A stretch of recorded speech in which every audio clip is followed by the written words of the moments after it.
के केसेस बहुत ज़्यादा बढ़ रहे हैं, जिसको लेके भारत में काफ़ी ज़्यादा कंसर्न है।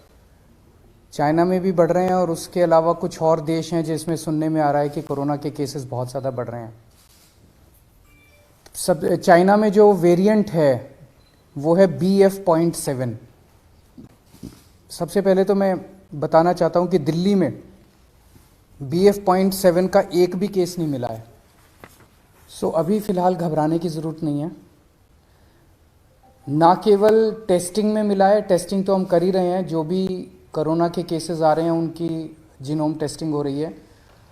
ना केवल टेस्टिंग में बल्कि हम कई जगह से, स्पेसिफिकली दिल्ली के 7 अलग अलग जगह से सीवेज उठाते हैं।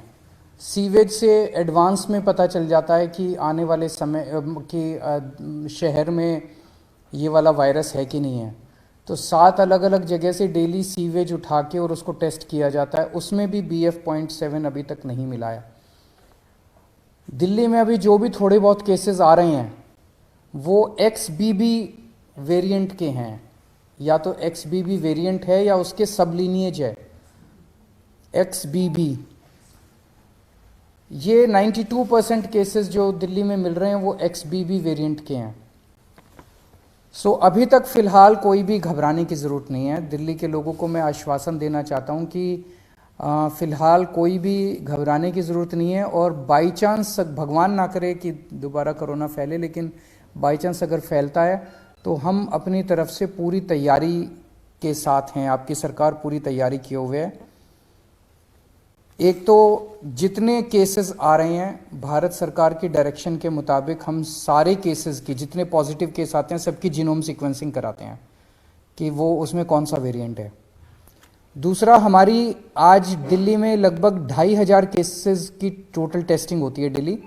हमारी कैपेसिटी 1 लाख तक पहुंच गई है। अगर ज़रूरत पड़ेगी तो हम 1 लाख टेस्ट्स डेली भी कर सकते हैं। आज हमारे पास 8000 बेड्स कोरोना के लिए अलग से रखे हुए हैं। अगर ज़रूरत पड़ेगी तो 8000 बेड्स अभी फ़िलहाल खाली हमने रखे हुए हैं। पिछली लास्ट जो कोरोना की पीक आई थी उसमें 25,000 बेड्स तक हम लेके गए थे। इसको भी इस बार हमारी तैयारी 36,000 बेड्स तक की है। अगर ज़रूरत पड़ेगी तो हम 36,000 बेड्स कोरोना के तैयार कर सकते हैं। पिछली बार ऑक्सीजन की काफ़ी दिक्कत हुई थी।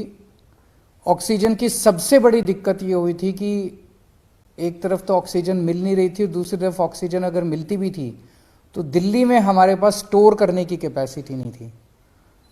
वो हमने अब बढ़ा ली है। आज हमारे पास 928 मीट्रिक टन ऑक्सीजन स्टोर करने की कैपेसिटी है। 928 मीट्रिक टन्स। इसमें पिछली बार आपको याद होगा कि सबसे ज़्यादा दिक्कत थी, सिलेंडर नहीं मिल रहे थे। सब आदमी मतलब अपने अपने मरीज को लेके एक सिलेंडर ऑक्सीजन ढूंढ रहे थे, सिलेंडर नहीं मिल रहे थे।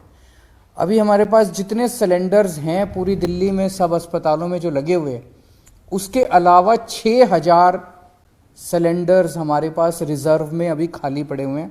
ज़रूरत पड़ेगी तो इनको, पिछली बार जब पीक आई थी तो हमने ये 6000 सिलेंडर्स चाइना से इंपोर्ट किए थे और ये 6000 रिजर्व में पड़े हुए हैं हमारे पास सिलेंडर्स। पिछली बार एक दिक्कत ये आई थी कि XYZ स्टेट कह देता था कि ठीक है आप ऑक्सीजन उठा लो। हमारे पास ऑक्सीजन लाने के लिए टैंकर्स नहीं थे और कहीं से टैंकर उपलब्ध नहीं हो पा रहे थे। आज हमारे पास दिल्ली सरकार के पास अपने 12 टैंकर हैं और 3 प्राइवेट में अवेलेबल है, तो 15 टैंकर दिल्ली के पास अवेलेबल है। अगर ज़रूरत पड़ेगी तो हम ऑक्सीजन को ट्रांसपोर्ट करने के लिए हमने अपने टैंकर्स की भी व्यवस्था कर ली है। दिल्ली में फर्स्ट डोज और सेकंड डोज लगभग 100% लोगों को लग चुकी है। प्रिकॉशन डोज जो है वो बहुत कम लोगों ने लगाई है, केवल 24% लोगों ने लगवाई है। मेरी हाथ जोड़ के सब लोगों से अब निवेदन है कि दिल्ली सरकार, आज ये मीटिंग में भी मैंने सबको कहा कि हमें दोबारा एक एक्सरसाइज करनी चाहिए कि घर घर जाके प्रिकॉशन डोज लगाई जाए। तो सब लोगों से, लोग लगाते नहीं हैं, घर घर जाते भी हैं हमारे डॉक्टर्स लगाने के लिए तो भी नहीं लगवाते। सबसे निवेदन है कि प्रिकॉशन डोज जरूर लगवा लें। एम्बुलेंसेज की भी पूरी तैयारी है। अभी 380 एम्बुलेंसेज हमारे पास रेडी हैं, लेकिन आज और भी एम्बुलेंसेज के लिए हमने ऑर्डर दे दिए हैं कि और एम्बुलेंसेज का भी प्रोक्योरमेंट शुरू कर दिया जाए। तो मोटे मोटे तौर पे हम तैयार हैं और भगवान ना करे कि कोरोना फैले, दिल्ली में कोरोना आए, भारत में कोरोना आए, लोग सुरक्षित रहें, स्वस्थ रहें, ऐसी भगवान से प्रार्थना है। सर मास्क मैंडेटरी करने का कुछ वो है कि प्राइमरी सबसे पहले बचने का तरीका यही माना जाता है? हम केंद्र सरकार के उस पे निर्देश पे वेट कर रहे हैं, क्योंकि सबसे ज़्यादा नॉलेज इस टाइम और एक्सपर्टीज़ केंद्र सरकार के पास है। कितना हमें तैयारी करने की ज़रूरत है, कितनी वो, तो केंद्र सरकार जैसे जैसे आदेश देगी हम उन आदेशों का पालन करेंगे। कई सारे स्टेट एयरपोर्ट पर जो है वहां पर रैंडम सैंपलिंग कर रहे हैं। आईजीआई पर क्या आपने ऑर्डर किया है रैंडम सैंपलिंग जो अभी से शुरू हो, खासकर जो बाहर से आ रहे हैं, चाइना से ट्रांजिट रूट लेकर के आ रहे हैं? मेरे ख्याल से उसके बारे में भी केंद्र सरकार ऑर्डर निकालेगा। जो दिल्ली का जो इंटरनेशनल एयरपोर्ट है उसके ऊपर कितनी सैंपलिंग होनी चाहिए, जो जो केंद्र कहेगा उसके हिसाब से मैन पावर और मटेरियल प्रोवाइड करना हमारी जिम्मेदारी है। स्कूल्स को लेकर बहुत बड़ा कंसर्न होगा, क्योंकि जो बच्चे हैं उनके वैक्सीन को लेकर अभी भी क्लैरिटी नहीं है, बहुत ज्यादा कवरेज नहीं है। वैक्सीन जैसे मैंने बताया कि फर्स्ट डोज और सेकंड डोज 100% लग चुकी है सभी एज ग्रुप्स में और सभी कैटेगरीज में। जांच का दायरा भी बढ़ाया जाएगा? जांच का दायरा भी बढ़ाया जाएगा। जितने जैसे ये सार्स वाले केसेस आ रहे हैं, जितने भी सांस के केसेस हैं, उन सारे केसेस में 100% केसेस में अब हम कंपलसरी जांच कर रहे हैं RT-PCR की। Thank you.